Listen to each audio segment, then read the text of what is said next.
Morning friend, today is 11 अक्टूबर 2021 और आज हम आपके परीक्षा के दृष्टिकोण से कुछ बहुत ही महत्वपूर्ण क्वेश्चन को डिस्कस करने जा रहे हैं। तो विदाउट वेस्टिंग और time, my first question is भारतीय वायुसेना के सहयोग से पर्यटन विभाग द्वारा स्थापित वायुसेना संग्रहालय का उद्घाटन कहाँ किया गया? तो इसका सही आंसर है केरल। इसके बारे में कुछ फैक्ट को देखते हैं। सेना के 89वें स्थापना दिवस के मौके पर भारतीय वायुसेना के सहयोग से पर्यटन विभाग द्वारा वायुसेना संग्रहालय का उद्घाटन जो है वो अकुलम गांव केरल में किया गया।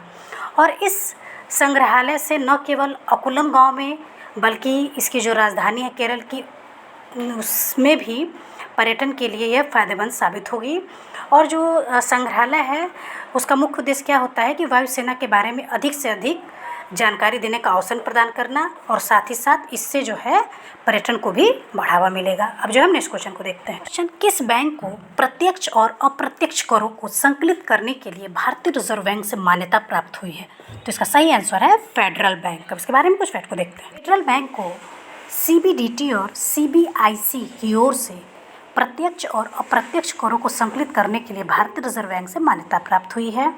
अब जो है फेडरल बैंक के बारे में कुछ फैक्ट को जान लेते हैं। जो फेडरल बैंक है वो प्राइवेट लिमिटेड वाणिज्य भारतीय बैंक है और इसका मुख्यालय जो है वो केरल में है। अब जो है नेक्स्ट क्वेश्चन को देखते हैं। संयुक्त राष्ट्र के मानवाधिकार परिषद ने किसे मूलभूत अधिकारों में शामिल किया है? तो इसका सही आंसर है स्वच्छ और स्वस्थ पर्यावरण। तो ये फैक्ट बहुत ही इंपॉर्टेंट है कि स्वच्छ और स्वस्थ पर्यावरण को जो संयुक्त राष्ट्र के मानवाधिकार परिषद ने है, अब इसको जो है मूलभूत अधिकारों में शामिल कर लिया है। अब इसके बारे में कुछ फैक्ट को देखते हैं। संयुक्त राष्ट्र मानवाधिकार परिषद में स्वच्छ और स्वस्थ वातावरण को मूलभूत अधिकारों में शामिल कर लिया गया है। इसका मुख्य कारण यही है कि पर्यावरण सुधार के लिए विभिन्न देशों को जागरूक करना तथा पर्यावरण के लिए उचित कदम उठाने के लिए बाध्य करना।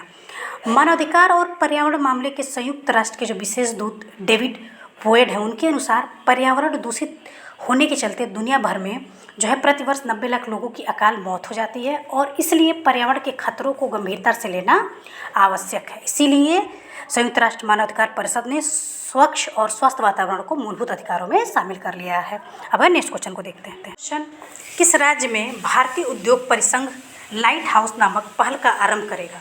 तो इसका सही आंसर है आंध्र प्रदेश। अब इसके बारे में कुछ फैक्ट को देखते हैं। प्रदेश में भारतीय उद्योग परिसंघ की एक प्रारंभिक योजना के रूप में दक्षिण भारत में भविष्य के व्यापारिक नियोक्ताओं को पोषित करने के उद्देश्य से लाइट हाउस नामक का पहल का आरंभ किया गया है। तो आपको उसमें यहाँ पे सिर्फ एक फैक्ट याद रखना है कि जो लाइट हाउस नामक पहल है वह आंध्र प्रदेश में भारतीय उद्योग परिषद के द्वारा प्रारंभ किया गया है और इसका मेन उद्देश्य यही है कि व्यापारिक जो नेता हैं भविष्य के, उनको पोषित करना। अब जो है नेक्स्ट क्वेश्चन को देखते हैं। पहली बार 3 मालगाड़ियों को जोड़कर लंबी दूरी की किस मालगाड़ी का दक्षिण मध्य रेलवे द्वारा संचालन किया गया?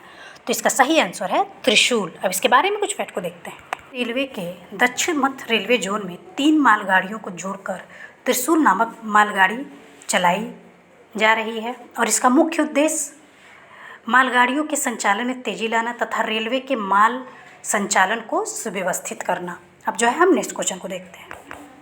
उत्तराखंड के पहले डिजिटल आंगनबाड़ी केंद्र का उद्घाटन कहाँ किया गया? तो इसका सही आंसर है देहरादून। अब इसके बारे में कुछ फैक्ट को देखते हैं। पहले डिजिटल आंगनबाड़ी केंद्र का उद्घाटन झांझर देहरादून में किया गया है। तो यह आपको याद रखना है कि ये पहला उत्तराखंड का डिजिटल आंगनबाड़ी केंद्र है। अब जो है उत्तराखंड के मुख्यमंत्री जो है पुष्कर सिंह धामी है और जो राज्यपाल हैं गुरमीत सिंह, अभी जस्ट इनकी नियुक्ति हुई है। जो उत्तराखंड के मुख्य न्यायाधीश है अभी उनकी 5 अक्टूबर 2021 को जो नए बने हैं वो हैं संजय कुमार मिश्रा। तो ये भी आपको फैक्ट याद रखना है। अब जो है नेक्स्ट क्वेश्चन को देखते हैं। क्वेश्चन, हाल ही में हेलीकॉप्टर शिखर सम्मेलन 2021 का आयोजन कहाँ किया गया? तो इसका सही आंसर है उत्तराखंड। इस बारे में कुछ फैक्ट को देखते हैं। अक्टूबर 2021 को नागरिक उड्डयन मंत्रालय ने भारतीय वाणिज्य उद्योग महासंघ के साथ मिलकर हेलीकॉप्टर शिखर सम्मेलन 2021 का आयोजन जो है जाली ग्रांड विमानपत्तनम देहरादून उत्तराखंड में किया है।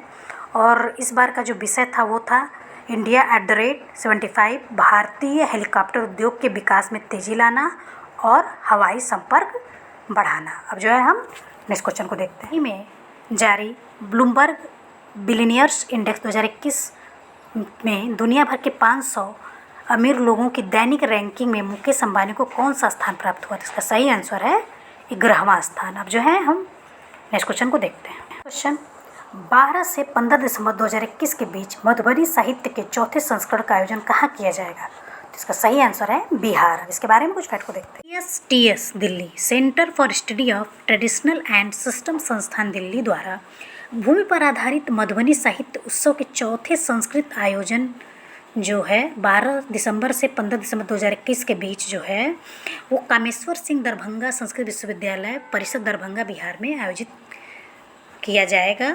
तो ये फैक्ट आप याद रखिएगा कि ये कहाँ पे आयोजित हो रहा है। अब जो है हम नेक्स्ट क्वेश्चन को देखते हैं। मेंटल हेल्थ एटलस रिपोर्ट का नवीनतम संस्करण किसके द्वारा प्रकाशित किया गया? तो इसका सही आंसर है WHO। तो अब इसके बारे में हम कुछ फैक्ट को देखते हैं। WHO द्वारा मेंटल हेल्थ एटलस का नवीनतम संस्करण जारी किया गया है और यह रिपोर्ट के अनुसार हाल के वर्षों में मानसिक स्वास्थ्य पर ज़्यादा ध्यान दिया गया है कोविड-19 के दौरान, फिर भी गुणवत्तापरक मानसिक स्वास्थ्य सेवाओं का दायरा आवश्यकता के अनुरूप नहीं बढ़ पाया है। तो यही ये रिपोर्ट को दर्शा रही है। और साथ साथ आपको ये भी याद रखना है कि मानसिक स्वास्थ्य एटलस जो है हर 3 साल में जारी किया जाता है। मानसिक स्वास्थ्य नीति, कानून, वित्त पोषक व मानव संसाधन सेवाओं की उपलब्धता और उपयोग और डेटा संग्रह प्रणाली पर दुनिया भर के देशों द्वारा उपलब्ध किया गए डाटो आकलनों का एक संकलन है।